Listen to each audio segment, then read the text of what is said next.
semuanya. Assalamualaikum warahmatullahi wabarakatuh. Di kesempatan ini, saya coba akan membahas satu topik yang sangat penting yang terkait di dunia perikanan tangkap, yaitu regulasi tata kelola perikanan tangkap.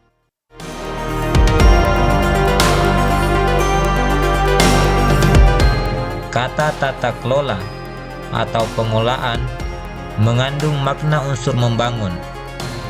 Tata kelola sumber daya ikan memiliki makna upaya membangun, melakukan yang lebih baik sehingga tujuan untuk mencapai kemakmuran rakyat dapat terwujud. Tata kelola juga mengandung unsur perencanaan, pelaksanaan, pemantauan, dan evaluasi dalam memanfaatkan sumber daya perikanan agar kemakmuran sebesar-besarnya bagi rakyat dapat tercapai.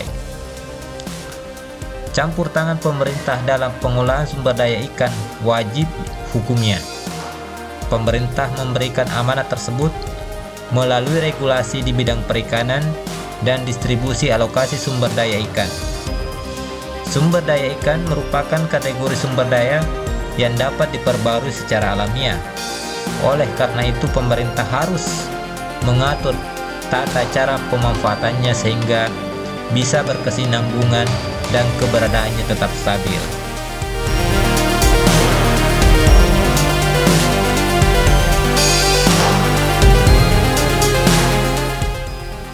Dua per tiga luasan Indonesia adalah lautan, yang mana di dalamnya ada banyak potensi sumber daya akuatik yang bisa kita optimalkan untuk kesejahteraan bangsa ini. Apalagi saat ini banyak negara yang tersandra dengan isu kekurangan pangan. Dengan kekayaan luar biasa melimpah di bidang perikanan, tentu ini menjadi peluang, tapi juga menjadi kekhawatiran bagaimana keberlanjutan sumber daya kita.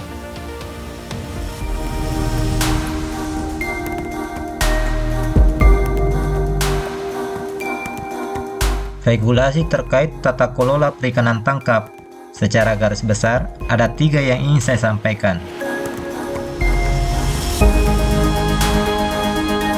Yang pertama, regulasi internasional. Konvensi Perserikatan Bangsa-Bangsa (PBB) tentang hukum laut atau yang dikenal dengan UNCLOS 1982 yang banyak mengatur mengenai pengolahan perikanan. UNCLOS 1982 ditandatangani oleh 119 negara di Montego Bay, Jamaika pada tanggal 10 Desember 1982 yang terdiri dari 17 bab, 320 pasal, dan 9 lampiran serta beberapa resolusi pendukungnya.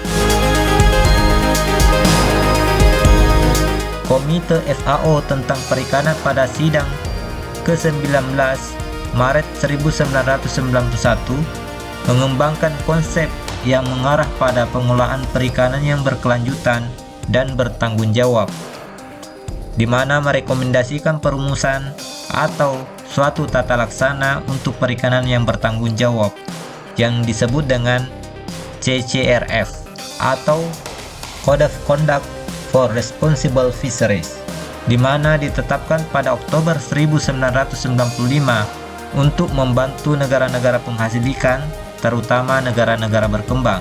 CCRF merupakan pedoman bagi upaya-upaya nasional dan internasional untuk menjamin pengusahaan sumber daya hayati akuatik secara lestari yang selaras dan serasi dengan lingkungan. Yang kedua, regulasi nasional. Regulasi nasional yang kita miliki untuk mengatur tata kelola perikanan tangkap. Yang pertama ada undang-undang, ada peraturan pemerintah, dan ada peraturan Kementerian Kelautan dan Perikanan.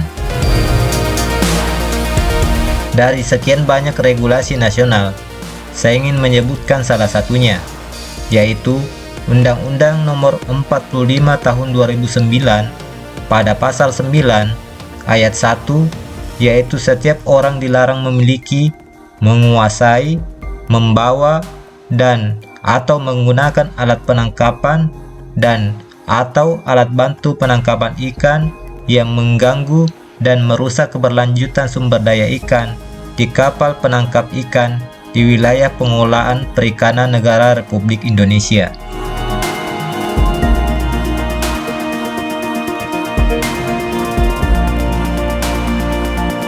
Kemudian yang ketiga adalah peraturan daerah. Di setiap provinsi di Indonesia tentunya memiliki kebijakan dan peraturan masing-masing yang terkait tata kelola perikanan tangkap. Di salah satu peraturan tersebut, saya ingin menyebutkan peraturan daerah atau Perda Provinsi Sulawesi Selatan.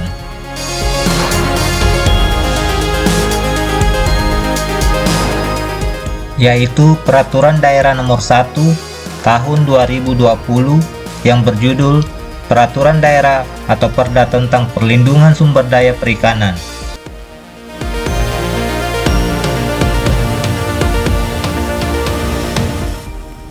Apa yang kita lihat di video tadi, itu semua untuk menjaga agar bagaimana sumber daya perikanan tangkap kita tetap bisa dimanfaatkan seterusnya. Jadi apa yang saya bahas di video ini bukan hanya terkait keberlanjutan perikanan tangkap, tapi lebih daripada itu, bagaimana kita memikirkan apa yang bisa dinikmati untuk anak cucu kita, apa yang bisa kita wariskan kepada mereka. Saya Asrul Muslim undur diri, salam bahari.